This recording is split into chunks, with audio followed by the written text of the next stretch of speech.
എനിക്ക് ഇപ്പോൾ പറയാൻ തോന്നുന്നത് കേരളം ഉണ്ടായതിനെ കുറിച്ചുള്ള ഒരു കൽപ്പിത കഥയാണ്. ദൈവം ഇങ്ങനെ നമ്മുടെ ഭാരതത്തെ, ഇന്ത്യയെ സൃഷ്ടിക്കാൻ തുടങ്ങി. ദൈവം ഒരുപാട് സൃഷ്ടികൾ നടത്തി കുറെ കഴിഞ്ഞപ്പോൾ ഒരു രാജ്യത്തെ സൃഷ്ടിക്കണമെന്ന് തോന്നി. അങ്ങനെ ഭാരതം സൃഷ്ടിക്കുകയാണ്. ആദ്യം സൃഷ്ടിച്ചത് കാശ്മീറാണ്. കാശ്മീർ ഇങ്ങനെ മഞ്ഞണിഞ്ഞ മാമലകളും എല്ലാം കൊണ്ട് കാശ്മീർ സൃഷ്ടിച്ചു. കാശ്മീരിനെ ഇറക്കി വിട്ടു. കാശ്മീർ പോയി മാറി നിന്നു അടുത്ത സൃഷ്ടി നോക്കാൻ. അങ്ങനെ ഓരോരോ സംസ്ഥാനങ്ങളായി സൃഷ്ടിച്ചു വരികയാണ്. ഓരോ സംസ്ഥാനത്തിനും ദൈവം ഓരോ പ്രത്യേകത കൊടുത്തു.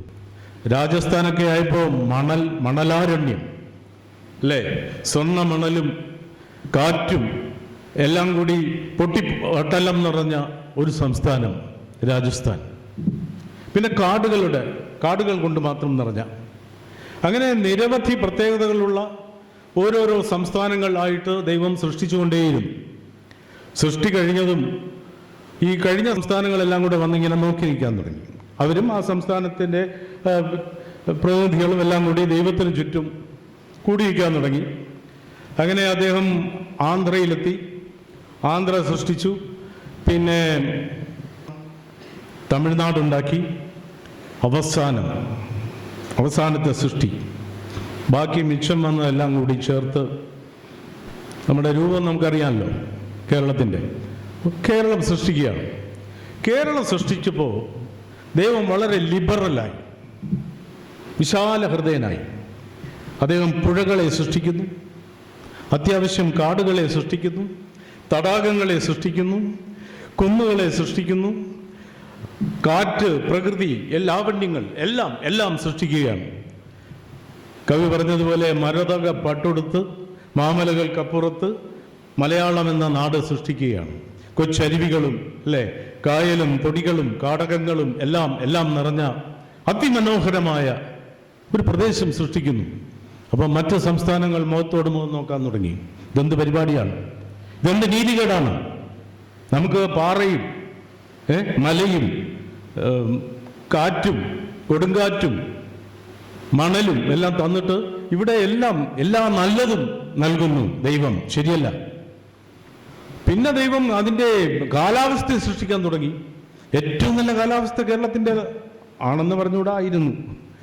അപ്പോൾ കേരളത്തിൻ്റെ കാലാവസ്ഥ അല്ലേ, മഴയുള്ള മഞ്ഞുള്ള എല്ലാ ഋതുഭേദങ്ങളും വളരെ സുലഭമായി നമ്മളെ അനുഗ്രഹിച്ചു പോയ കാലാവസ്ഥ. ഈ കാലാവസ്ഥയും കൂടി ആയപ്പോൾ ഇവരുടെ മുറുമുറുപ്പ് വളരെ ഉച്ചത്തിലായി.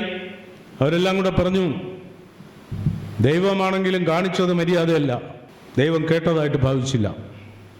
അപ്പോൾ കുറച്ചുകൂടെ ഉറക്കെ പറഞ്ഞു, ഇത് നീതിയല്ല, ന്യായമല്ല, ദൈവം നീതി പാലിക്കണം. ദൈവം ഒന്ന് നോക്കിയിട്ട് വീണ്ടും ഓരോന്ന് സൃഷ്ടിച്ചുകൊണ്ടിരിക്കുകയാണ്, നമുക്ക് പുൽത്തകിടികളും എല്ലാം. അവസാനം എല്ലാവരും കൂടെ ഉച്ചത്തിൽ കാര്യം പറഞ്ഞപ്പോൾ ദൈവം അടങ്ങാൻ പറഞ്ഞു. സൈലൻസ് എന്നായിരിക്കും ഒരു പക്ഷെ പറഞ്ഞത്, ഇംഗ്ലീഷിലായിരിക്കും പറഞ്ഞത്. കാരണം എന്നാലേ സൈലൻസ് ആവുള്ളൂ. നിശബ്ദത പാലിക്കുക എന്ന് പറഞ്ഞാൽ എത്ര പേര് നിശബ്ദത പാലിക്കും? സൈലൻസ് എന്നല്ലേ പറയുക. സൈലൻസ് എന്ന് പറഞ്ഞപ്പോൾ എല്ലാവരും സൈലന്റ് ആയി. അദ്ദേഹം പറഞ്ഞു, എന്താ പ്രശ്നം? എന്താ നിങ്ങളുടെ പ്രശ്നം? അല്ല ദൈവമേ, ഇവിടെ ഞങ്ങൾക്കൊക്കെ ഇതുപോലെ ഓരോ മുട്ടക്കൊന്നും ഇങ്ങനെ ആർക്കും വേണ്ടാത്തൊക്കെ കൊടുത്തിട്ട് എല്ലാം കൂടി വാരിക്കോരി കേരളത്തിന് ഇട്ട് കൊടുക്കുന്നത് ഇത് ശരിയാണോ? ദൈവം തന്നെ ഒന്ന് ആലോചിച്ചു. ദൈവം പറഞ്ഞു, ചിരിയോടെയാണ് ദൈവം പറഞ്ഞത്, ഞാൻ സൃഷ്ടി പൂർത്തിയാക്കിയില്ലല്ലോ. ഒരു കാര്യം ചെയ്തു കഴിഞ്ഞിട്ട് വേണ്ടേ വിമർശിക്കാൻ? ഞാൻ സൃഷ്ടിച്ചു വരുന്നതല്ലേ ഉള്ളൂ. ഞാൻ ഇവിടുത്തെ മനുഷ്യരെ സൃഷ്ടിച്ചില്ലല്ലോ. എന്നിട്ട് പറയൂ എങ്ങനെ ഉണ്ടെന്ന്.